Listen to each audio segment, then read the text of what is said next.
सीधा सवाल देखिए, अभी आप पे आपके नेता पर जो हमला हुआ उस पर तो आप बोलिएगा, लेकिन मेरा एक सवाल है, आप विपक्ष में हैं, आप क्योंकि सरकार में नहीं है इसलिए देश में लोकतंत्र खतरे में है, इसलिए बीजेपी देश को नॉर्थ कोरिया बनाना चाहती है, या कुछ और है आपके पास कारण? देखिए, ये तो क्लियर है कि जैसे बिहार में देखा कि भाजपा अकेले तो जीतने में समर्थ नहीं रही है, अब उनको चाहिए बाहर का सपोर्ट। तो इस तरह वो क्या कर रही है, वो पार्टीज को कैसे खत्म करेगी? वो पार्टीज को बदनाम करके खत्म करती है, उनके पीछे ईडी सीबीआई लगा देती है, खरीद फरोख्त की राजनीति करती है। जैसे सुधांशु जी ने बिल्कुल सही बताया कि कोर्ट तो लंबा टाइम लेगा। सुधांशु जी को ये बात पता है, भाजपा को ये बात पता है। उन्होंने पीएमएलए में जाके 2019 में ऐसे संशोधन कर दिए कि आपको सीधा जेल में डाल सकते हैं, बिना सबूत के, बिना एविडेंस के चलते रहेगा केस। ये पीएमएलए में इन्होंने प्रावधान संशोधन किए हैं 2019 में, जो बात सुप्रीम कोर्ट में पेंडिंग है, अमेंडमेंट पेंडिंग पड़ी है। तो सुधांशु जी भली भांति जानते हैं कोर्ट में टाइम लगेगा, कोर्ट में फंसा दो, इनकी पार्टी की ये ट्रिक रहती है। सबसे शर्मनाक बात आज ये है, क्यों नॉर्थ कोरिया का रेफरेंस दिया गया? सुधांशु जी ने गलत उदाहरण दिया। उदाहरण देना तो वो 20,000 करोड़ का उदाहरण दीजिए, तो प्रधानमंत्री मोदी ने अपना घर बनवाया, बट उस पर नहीं जाएंगे। नॉर्थ कोरिया में वर्स्ट ह्यूमन राइट्स होते हैं, और यही आज के डेट में अगर आप ह्यूमन इंडेक्स, वैसे तो इनको एचडीआई से बिल्कुल मतलब नहीं है, ह्यूमन डेवलपमेंट इंडेक्स के से भाजपा को कोई मतलब नहीं है। लेकिन प्रियंका जी, कौन सा ऐसा इंडेक्स है जहां पर नॉर्थ कोरिया और इंडिया पैरेलल खड़े हैं, साथ खड़े हैं? कौन सा ऐसा इंडेक्स है, बताइए। ह्यूमन राइट्स पे भी बता दीजिए। वर्स्ट ह्यूमन राइट आप बताइए। आप मैंने देखा नहीं आपको, आपने कहा था गौरव जी जैसी सुधांशु जी आएंगे आप उनसे क्वेश्चन करेंगे, आपने पूछा नहीं कि आप प्रिसाइडिंग ऑफिसर 18 तारीख को कहता है वो बीमार है और लॉ कहता है। आप लोग बोलने का मौका नहीं दे रहे तो कहां से पूछे? मैं तो ये पूछ रहा हूं, आपको बोलने का मौका नहीं मिल रहा था, मैं तो आपके पास आना चाह रहा था। गौरव जी, मैं तो आपके पास आना चाह रहा था। गौरव जी थैंक यू, अब बोलने दीजिए फिर प्लीज। मुझे सुधांशु सर से पूछना है कि क्या आज उन्होंने वो वीडियो देखा जो पूरे इंटरनेट पे वायरल हो रहा है, जिसमें इनका प्रिसाइडिंग ऑफिसर मार्किंग करके इनवैलिडेट कर रहा है सारे वोट्स को, जहां पे बिल्कुल साफ था कि इंडिया अलायंस जीतेगा, सारे वोट्स हमारे फेवर में थे। इन्होंने 8 वोट इनवैलिडेट करा दिए। वो वोट सुधांशु जी को बोलिए कैमरा पे लाके दिखा दे, इनको बोलिए कि लगातार अपने बल पे जीतना सीखे। दिल्ली में भाजपा अपनी कोई जमीन नहीं बना पाई, लगातार हार जाती है। हमसे सीखिए, हम गुजरात में 10 साल के अंदर आपके गढ़ में जाकर दिल्ली से ज्यादा सीटें ले आए। इनको डर है, अगर नीतियों पे नहीं लड़ सकते। देखिए 2023 में सुधांशु जी से आप पूछेंगे ना, वो आपको प्राचीन काल में ले जाएंगे, उनका बस चलेगा, वो आपको 800 BC में ले जाएंगे। मैं कह रही हूं 2023 में आइए, आज के युग में भी भाजपा के किसी भी राज्य में 24 घंटा बिजली तक नहीं मिलती। जी 2024 आ चुका है अब तो, लेकिन फिर भी मैं जवाब दे लेता हूं। सुधांशु जी जवाब दीजिए। I stand corrected sir. Sudhanshu ji जवाब दीजिए। नहीं, आपने 2 बार 2023 बोला। Sudhanshu ji I stand corrected. देखिए, इन्होंने कहा प्रियंका जी ने, Priyanka ji there is no need of going to 100 BC, just going in 2013। बच्चों के हाथ पे सर रख के कसम खाता हूं कि कांग्रेस से समर्थन नहीं लूंगा। समर्थन लिया, 49 दिन में सरकार गिर गई। अब एक बार गलती कर दी, दोबारा कांग्रेस से समर्थन नहीं लूंगा। एक मेयर के इलेक्शन के लिए कसम बदल गई कि नहीं, पहले इसका जवाब दे दीजिए। वो तब सही थे 2013 में या अब सही है?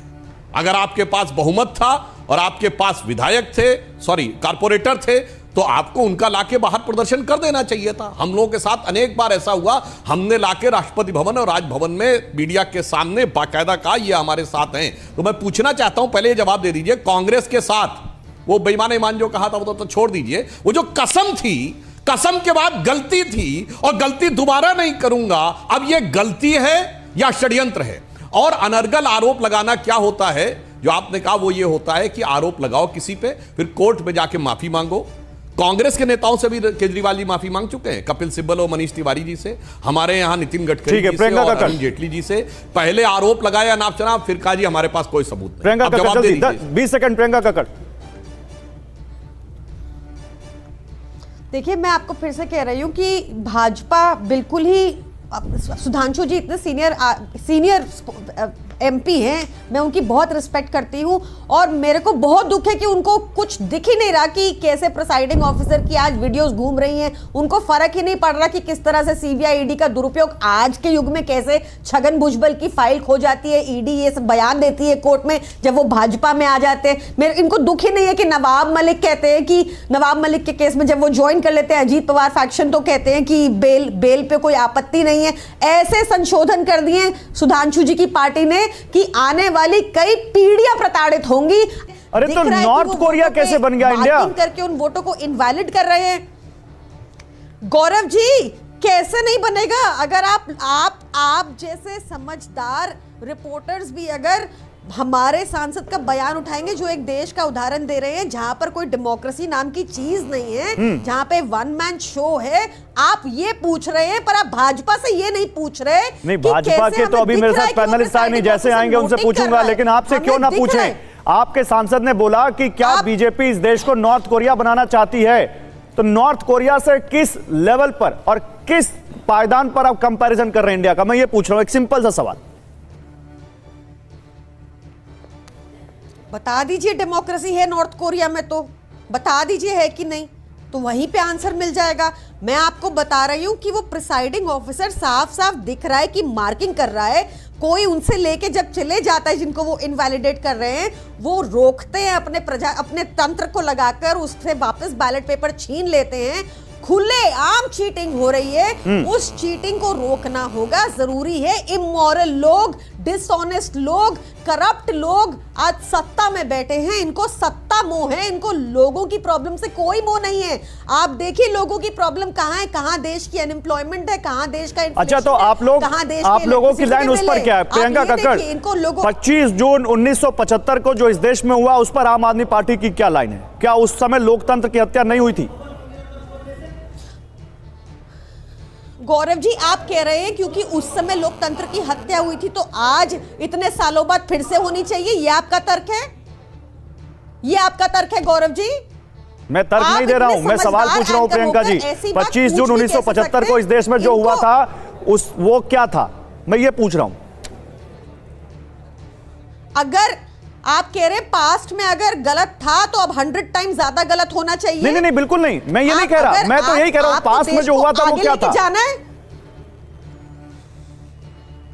आपको, देश को आगे लेके जाना है कि पीछे ही लेते चलने जाना है? कितना और पीछे लेके जाना है? प्री हिस्टोरिक टाइम्स में जाना है आपको? कौन सी एरा में जाना है? इनके भी केजरीवाल जी बने तब से हइये है। कहां कहे थे आम आदमी पार्टी का कॉन्स्टिट्यूशन होगा जिसमें 3 साल के बाद अध्यक्ष बदलेगा, फिर कभी चुनाव हुआ ही नहीं। अब 12 साल से धनाधन केजरीवाल जी अध्यक्ष हैं। वो लोकपाल भी सब गायब हो गया, वो टोपी भी चली गई। बाहर का लोकपाल छोड़िए, अपनी पार्टी के अंदर एक लोकपाल था वो एडमिरल रामदास, उसको भी फेंका दिए। और अभी ये बात कर रहे थे उसकी नॉर्थ कोरिया की। साहब नॉर्थ कोरिया वाले ने जैसा महल बनवाया है अपनी कैपेसिटी के हिसाब से, तो उसके इक्विवेलेंट महल इन्होंने भी बनाया है। जो पूर्ण राज्य की भी सरकार नहीं है, छोटे से राज्य की आधी सरकार में इतना तगड़ा महल बनाया, तो मैं कह सकता हूं कि किम इल सुंग और सद्दाम हुसैन ने जैसे बड़े बड़े महल बनाए थे, निश्चित रूप से उसकी इक्विवेलेंसी। अच्छा, आप जवाब लेते हैं प्रियंका कक्कड़ से। 2023 के मुद्दों पे कब आपको आना है?